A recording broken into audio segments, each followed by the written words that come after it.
So I've now completed the little heel flap section, and by using that stitch combination of the slip one, knit one, it's made it a little bit firmer, the fabric, which is what you need for this heel part of the sock. So we're now going to move on to the next part of our little mini sock. So we've worked our way down, we've created the flap, and we now need to turn under the heel, and this is now called turning the heel. And there are lots of different techniques for doing this, and I'm just going to show you one for creating this little cup-like shape at the bottom of the heel where your heel sits in, and it uses short rows. So looking at the pattern, I'm now slipping one the same way as I've done before, so the yarn is sitting still at the front, and I now need to purl 5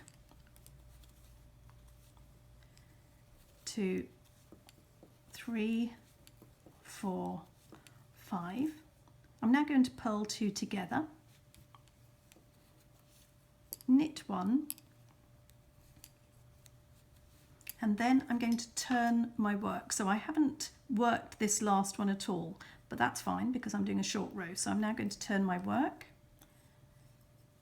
Make sure you don't drop that single stitch. And now again, slip 1.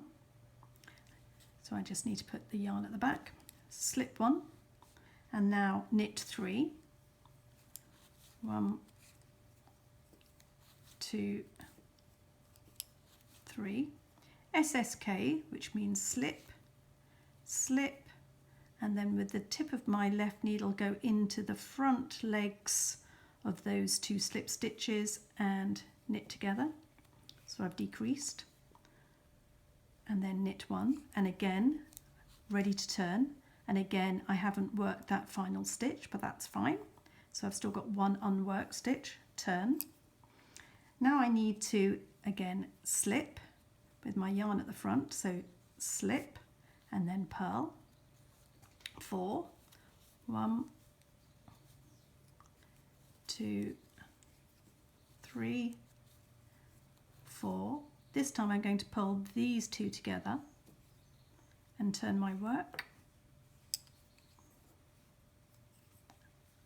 slip with my yarn at the back, then knit 4, 1, 2, 3, 4, and an SSK, slip, slip with my left needle into the front 2 legs and knit together.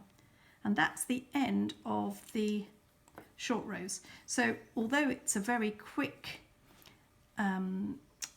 technique on this little pattern because I'm doing such a small heel, you can already see how we've got a little bit of a sort of cupped shape where the heel would sit in. So what I've got now is I've got my, it's a bit tricky to show you with this needle still sitting here, I've got the cuff, the leg, the heel flap, and I've just created that turn underneath here before we now begin on the next section, which is called the gusset.